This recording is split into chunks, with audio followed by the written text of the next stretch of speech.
আর এই পর্বে আমরা দেখতে চলেছি 2018 সালের পরে গেমের রেভলিউশন কি করে হয়েছিল। তো সালটা ছিল 2019 আর এখান থেকেই গেমের আসল সাকসেসের জার্নি শুরু। 3 জানুয়ারি 2019 গেমের মধ্যে আরেকটি নতুন ক্যারেক্টার আসে, খুবই ইম্পর্টেন্ট একটি ক্যারেক্টার উকং, যে কিনা ফেমাস ছিল তার অদ্ভুত লুক, স্টাইল এবং ঘাস হয়ে মারার অ্যাবিলিটির জন্য। আর এটি ছিল আমাদের গেমের প্রথম অ্যাক্টিভ ক্যারেক্টার। আর এরপর 22 জানুয়ারি 2019 আসে আমাদের গেমের প্রথম পেট। এই কিটি সর্বপ্রথম আসে গোল্ড রয়্যালে, যেটাকে নিতে অনেকেরই নিজের সঞ্চয়ের গোল্ড খরচা করে ফেলতে হয়েছিল। আর এটার পর থেকে গেমের মধ্যে পেট জিনিসটা কমন হয়ে যায়। আর এরপর 23 জানুয়ারি 2019 একসাথে অনেকগুলো জিনিস গেমের মধ্যে আসে, যা আমাদের সবার প্রথম ছিল গ্রেভিয়ার্ড নামে এই প্লেসটি। অনেকেরই খুবই পছন্দের একটা প্লেস, প্রচুর পরিমাণে লুট পাওয়া যেত। আর এছাড়াও সেই টাইমে গেমের মধ্যে একটা কবরস্থান, একটা ইউনিক কনসেপ্ট ছিল। আর এছাড়াও গানের মধ্যে আসে N94 এই গানটি এবং তার সাথে আসে হিলিং গান, যেটা দ্বারা প্লেয়াররা নিজেদের টিমমেটকে হিল করতে পারত। আর এরপর থেকে গেমের মধ্যে ছোট ছোট ইভেন্টস আসতে থাকে, অনেক অনেক গান স্কিন, গ্রেনেড স্কিন, এইসব ছোট ছোট আপডেটের দ্বারা গেমটা ইমপ্রুভ হতে থাকে। আর এরপরে 19 মার্চ আমাদের গেমের মধ্যে একটি কঠিন ক্যারেক্টার আসে, আর সেটি ছিল হায়াতো।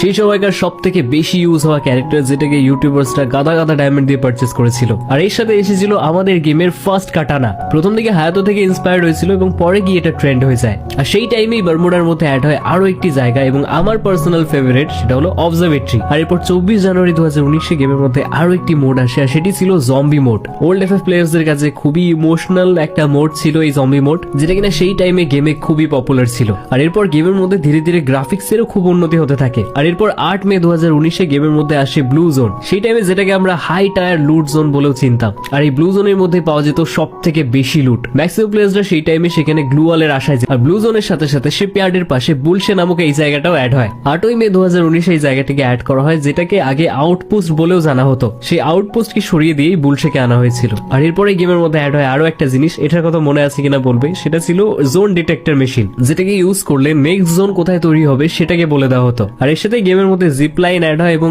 এরও কিছু পরে, আরো অনেক পরে লঞ্চ প্যাড অ্যাড হয়। জাস্ট বিকজ ম্যাপটা খুবই বড় ছিল, তাই এক জায়গা থেকে অন্য জায়গায় ট্রাভেলটা খুবই ইজি হয়ে যায়। আর সেই দিনে আমাদের গেমের মধ্যে আরো একটি গান আসে, সেটা ছিল CG-15, যেটাকে এখন তোমরা হয়তো বিআর বা CS এ দেখতে পাবে না। সেটা একটা কঠিন গান ছিল ভাই। আর এরপরে 25 জুন 2019 গেমের মধ্যে আরো একটি নতুন জোন অ্যাড হয়, সেটা ছিল টক্সিক জোন, সবুজ সবুজ রঙের একটা জোন, যেটা মেইনলি প্লেয়ার্সদের ভেস্ট এবং হেলমেটকে ড্যামেজ করতো। এই জোনটা বেশি দিন গেমের মধ্যে ছিল না, আর এখনো তোমরা এটাকে দেখতে পাবে না। আর সেই সময় গেমের মধ্যে এই 1200 রাউন্ডের গানটা লঞ্চ হয়, যেটা নাম আমার আপাতত মনে পড়ছে না। আর এই গানটা স্পেসিফিক্যালি আমরা কিছু মোডে দেখতে পেয়ে যেতাম, যেটা নিয়ে খেলতে আমাদের খুবই ভালো লাগতো। 25 জুন আমাদের গেমের মধ্যে আসে রিপেয়ার কিট, যেটার সাহায্যে আমরা ভেস্ট এবং হেলমেটকে রিপেয়ার করতে পারতাম। আর সেই টাইমে আমাদের গেমের মধ্যে চলে আসে একটি নতুন র্যাঙ্ক, গ্র্যান্ড মাস্টার, যেই র্যাঙ্কে প্রত্যেকটা রিজনে শুধুমাত্র 300 জন প্লেয়ার থাকতো। আর এরপর এই গ্র্যান্ড মাস্টার খুবই পপুলার হয়ে যায়, কন্টেন্ট ক্রিয়েটারদের মাঝে এর খুবই ক্রেজ থাকে, আর গোটা world wide grand master push, reason push চলতে থাকে।